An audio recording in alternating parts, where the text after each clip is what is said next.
El secreto, bueno, ser constante en los entrenamientos y sobre todo tener motivación, que haya algo que te motive, sobre todo es eso, ¿no? Y en el mismo club, pues es que el club te trata bien y bueno, y es el club de tu pueblo y bueno, qué más le puedes pedir? No, un ejemplo, no, yo creo que no. Yo creo que los chavales de hoy en día tienen bastante información y saben lo que tiene el fútbol, sus pros, sus contras y yo creo que es ellos mismos hacen una liberación de lo que tienen que hacer.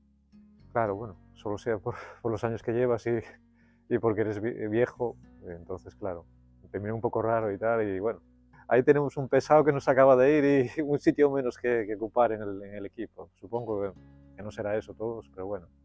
Piñera, José Ángel, Piñera el portero, que fue un ejemplo para todos. Todos nos fijamos en él. Ese sí era un ejemplo para todos.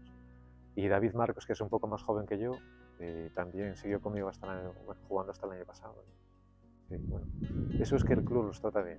Pues no lo sé, eso tendrías que preguntárselo al presidente, pero bueno, yo creo que va a apostar por la gente joven que sale de los equipos inferiores, de categorías inferiores, y apostar por ello. Es lo que siempre fue holandés. Los recuerdos de los ascensos, sobre todo el primero que hicimos aquí a tercera división, bueno, hecho para nosotros un pueblo, hacer bueno, un ascenso de esa importancia, pues fue lo más importante a nivel deportivo.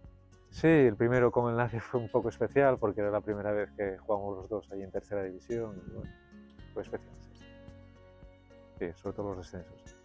Se vive muy triste. Bueno, dentro del vestuario un descenso es un fracaso dentro de lo deportivo y bueno, esto es lo peor. Sí, lo dedicas más a la familia, claro. Tienes el domingo libre, el sábado libre. Bueno, libre de fútbol no estoy porque tengo críos que están jugando y bueno, casi al ser de diferentes edades, se dificulta mucho llegar a los dos partidos. Los hijos quisieron empezar a jugar y les gusta y bueno, si les gusta, mientras les guste, que sigan.